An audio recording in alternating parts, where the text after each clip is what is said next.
السلام عليكم ورحمة الله وبركاته. وعليكم السلام ورحمة الله وبركاته. সকলে কেমন আছেন? আলহামদুলিল্লাহ, কেমন আছেন? আলহামদুলিল্লাহ। সবার মনটা ভালো আছে? ভালো আছেন? অন্তরটা পরিষ্কার আছে? অল্প কিছুক্ষণ কথা বলবো, সবাই ইনশাআল্লাহ মনোযোগ দিয়ে শুনবো, ঠিক আছে? আলহামদুলিল্লাহ আলহামদুলিল্লাহ নাহমাদুহু ওয়া নাস্তাঈনুহু ونستغفره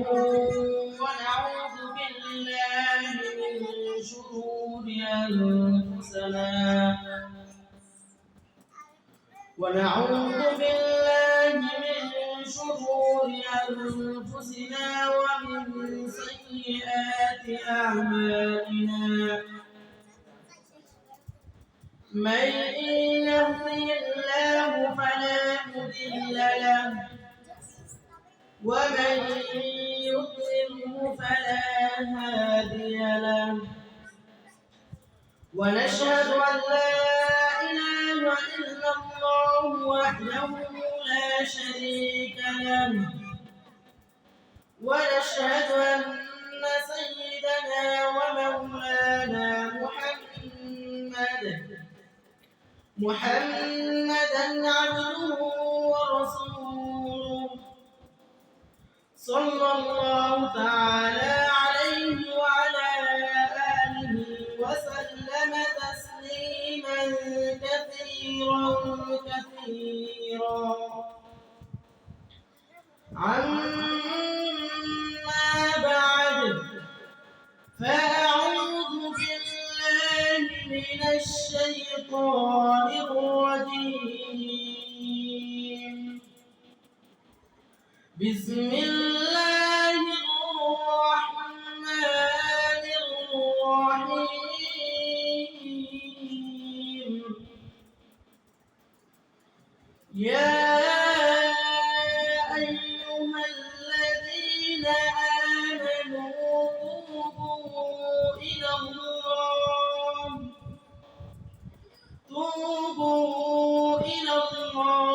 توبة نصوحا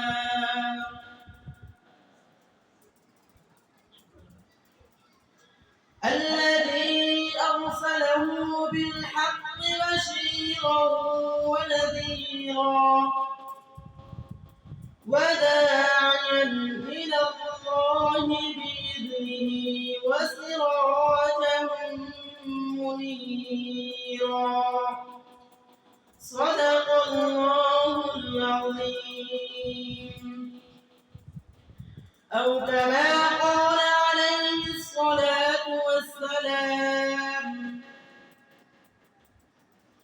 أشد الناس عذاب عند الله المصورون أو كما قال عليه الصلاة والسلام أخلص دينك يكفيك العمل القليل.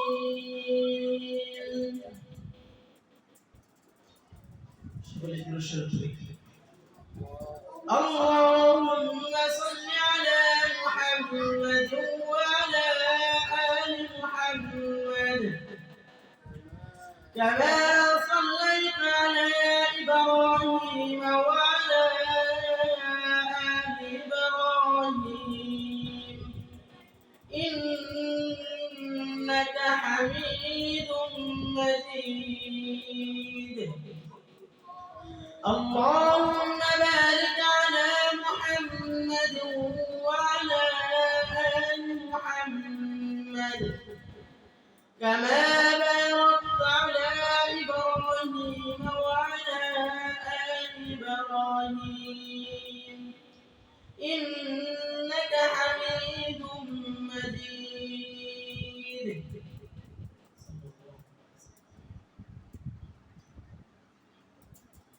আপনাদের মাঝে প্রথমে একটি কোরআন শরীফ থেকে আয়াত তেলাওয়াত করলাম এবং হাদিস থেকে যেটা হাদিস করলাম, ইনশাআল্লাহ এই বিষয়ে কিছু কথা বলে আমার বক্তব্য শেষ করব। প্রথমে আল্লাহ পাক রব্বুল আলামিন কোরআনের ভিতরে বলেছেন, ইয়া আইয়ুহাল্লাযীনা আমানু তুবু ইলাল্লাহি তাওবাতান নাসুহা। ও আমার বান্দারা, তোমরা তওবা করো আমার কাছে। ইয়া আইয়ুহাল্লাযীনা আমানু, আমি তোমাদেরকে বলি তুমি আমার কাছে তওবা করো, আমি আল্লাহ পাক রব্বুল আলামিন তোমাকে ক্ষমা করে দিব। এজন্য আমি আল্লাহ পাক রব্বুল আলামিন কুরআনের ভিতরে এত সুন্দরভাবে আয়াত তেলাওয়াত করে দিয়েছি। ইয়া আইয়ুহাল্লাযীনা আমানু তুবু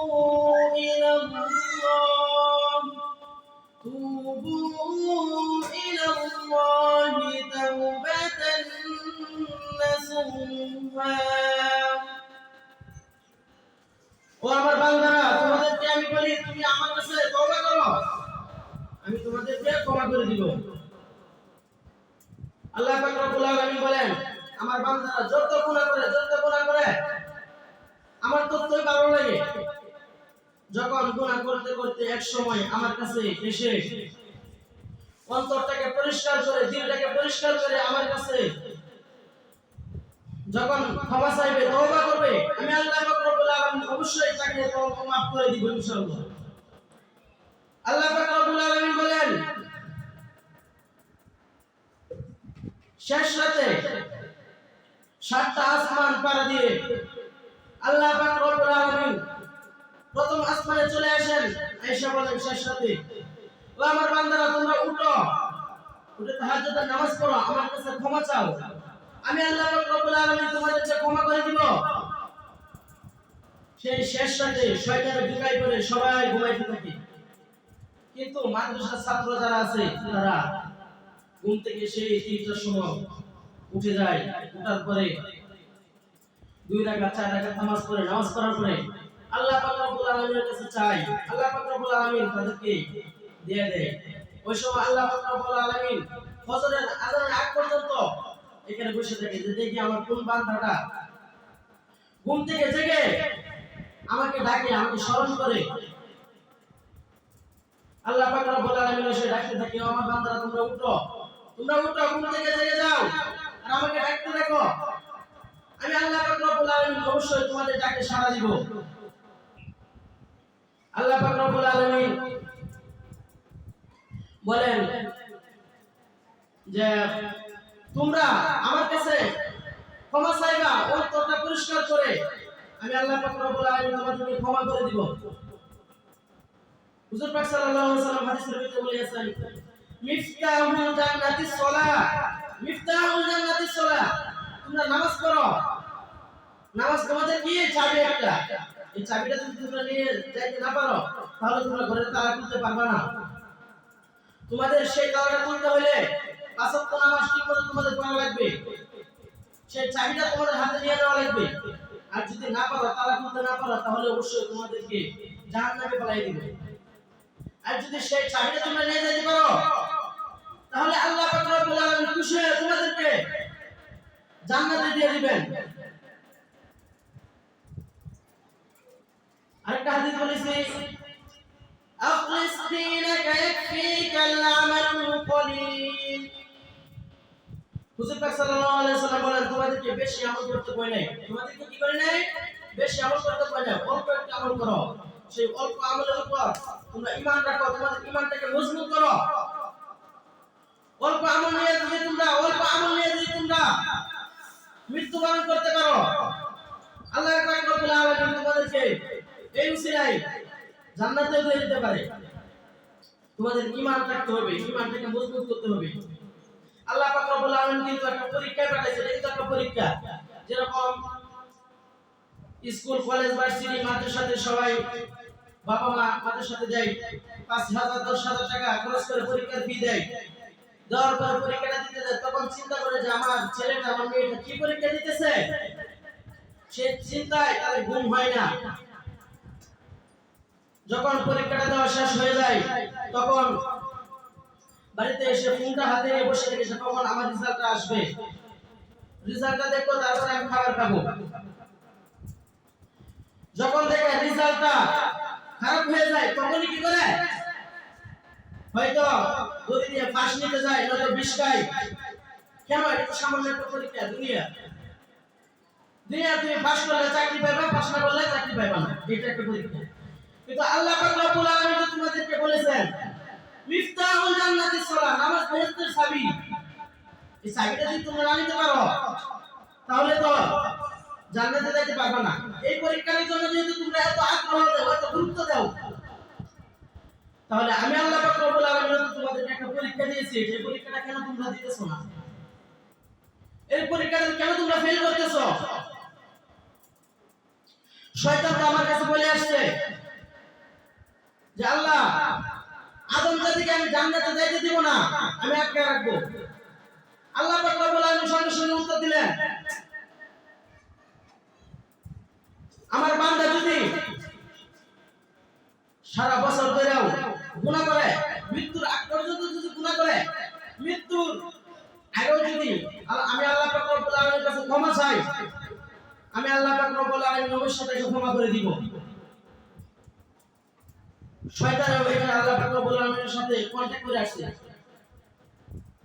তাহলে তোমরা কেন বুঝো না যে এটা কিন্তু একটা পরীক্ষা, এটা কিন্তু কোনো খেলা না, এটা একটা পরীক্ষা।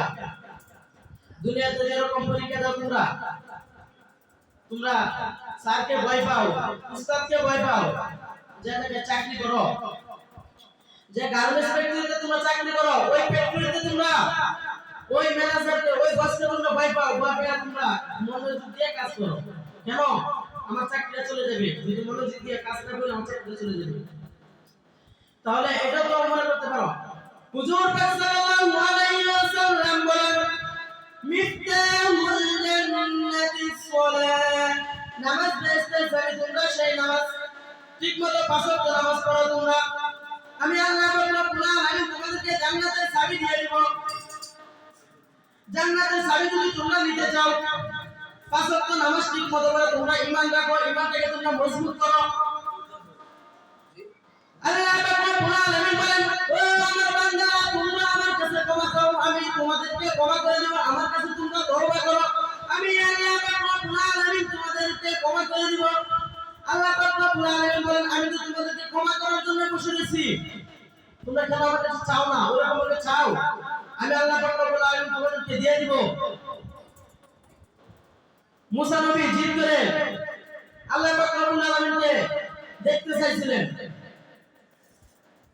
আল্লাহ পাক রব্বুল আলামিন বলেন, মুসা তুমি কি আমাকে দেখবাই? হ্যাঁ, আমি আপনাকে দেখবই। তখন মুসা বলতেছে যে আল্লাহ, আমি যেটা জিদ করি আমি এটা করেই ছাড়ি, আমি যেটা জিদ করি আমি এটা করেই ছাড়ি। তখন বলতেছে তুমি দেখবাই আমাকে?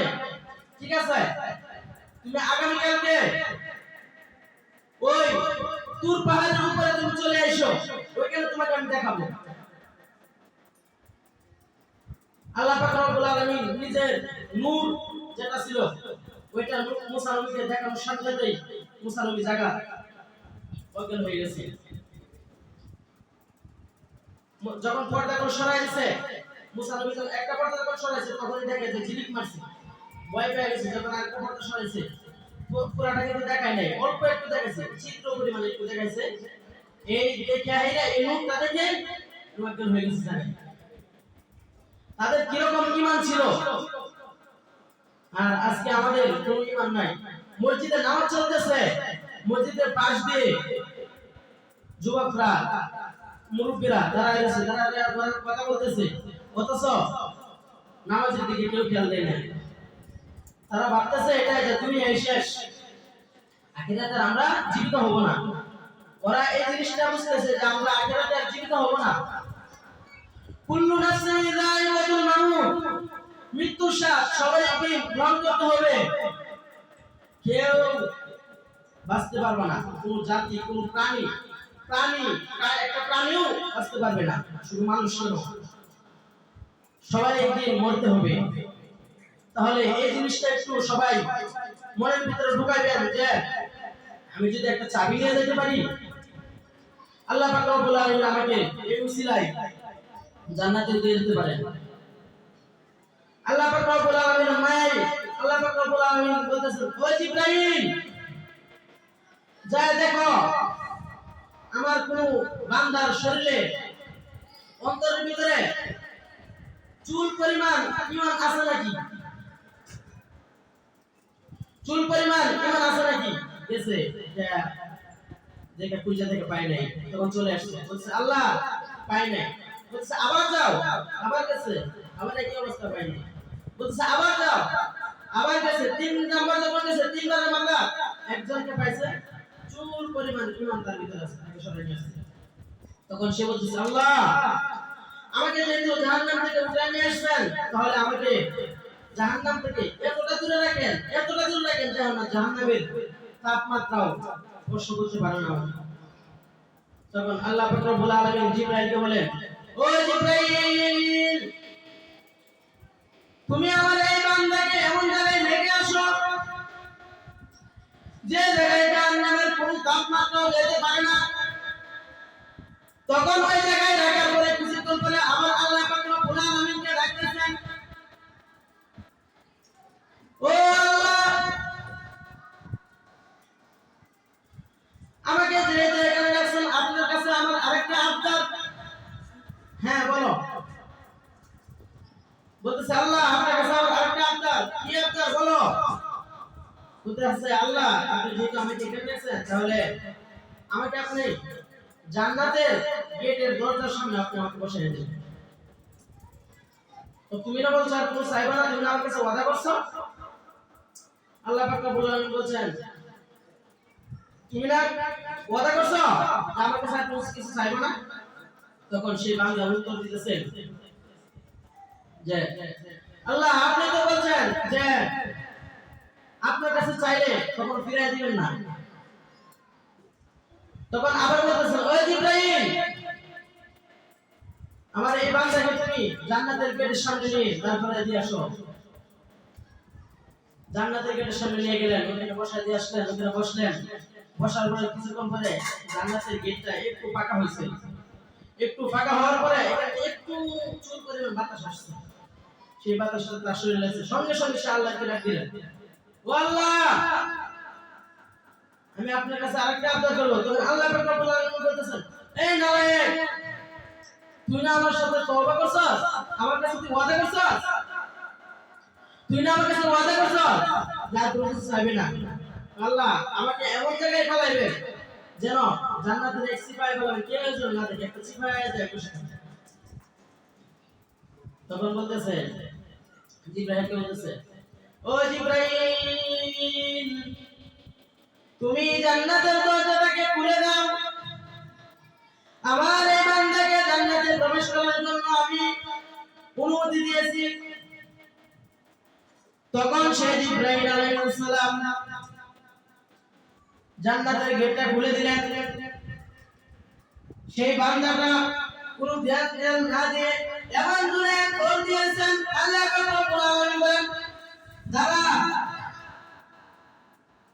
দাঁড়াই গেলেন। তখন বলতেছে তুই এভাবে দৌড় দিলে কেন? আল্লাহ এমন জিনিস দেখালেন যেটা আমি কল্পনা করতে পারি নাই, এবং আমাকে যেন কেউ না দেখতে পারে, আমি এই জন্য দৌড় দিয়েছি যে এক সিপাহী যায় বসার জন্য, এক সিপাহী যায় বসার জন্য।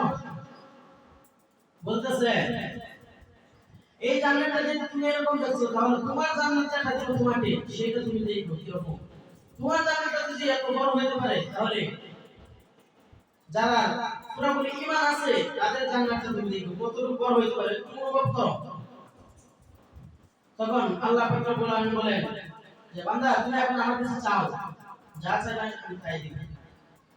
আল্লাহ পাক রব্বুল আলামিনের কাছে বাড়ি, নারী, গাড়ি, খাবার দাবার যা কিছু আছে সব কিছু চাইলে দিয়েছে। বলতেছে আল্লাহ আমার কোনো কিছু লাগবে না। না তোমার চাওয়া শেষ না, আরো চাও, আরো চাইতেছে। আরো চাওয়ার পরে বলতেছে আল্লাহ এবার আমার চাওয়া শেষ হচ্ছে। না শেষ হয়, আবার চাইতে পাবো, আবার চাইতেছেন চাইতেছেন। এরকম পর্যায়ে পরে অনেকটা পরে আল্লাহ পাক রব্বুল আলামিন বলছে আল্লাহ আর লাগবে না আমার অনেক বেশি ঠিক আছে আল্লাহ তুমি এখানে করতে থাকো এইজন্য বলি হুজুর পাক সাল্লাল্লাহু আলাইহি ওয়াসাল্লাম বলেছেন হাদিসের মধ্যে আগে বললাম যে ইফতাহু জান্নাতিস সালাত নামাজ বেহেশতের চাবি নামাজটা করো তোমরা ঈমানের সহিত তোমরা নামাজ পড়ো সেই নামাজ তোমাদেরকে জান্নাতে নিয়ে যাবে সেই নামাজ তোমাদেরকে কি করবে জান্নাতে নিয়ে যাবে এতক্ষণ যে কথাগুলো বললাম আল্লাহ পাক রব্বুল আলামিন আমাদেরকে আমল করার তৌফিক দেন আমিন ওয়া আখিরু দাওয়ানা আলহামদুলিল্লাহি রাব্বিল আলামিন আসসালামু আলাইকুম ওয়া রাহমাতুল্লাহি ওয়া বারাকাতুহু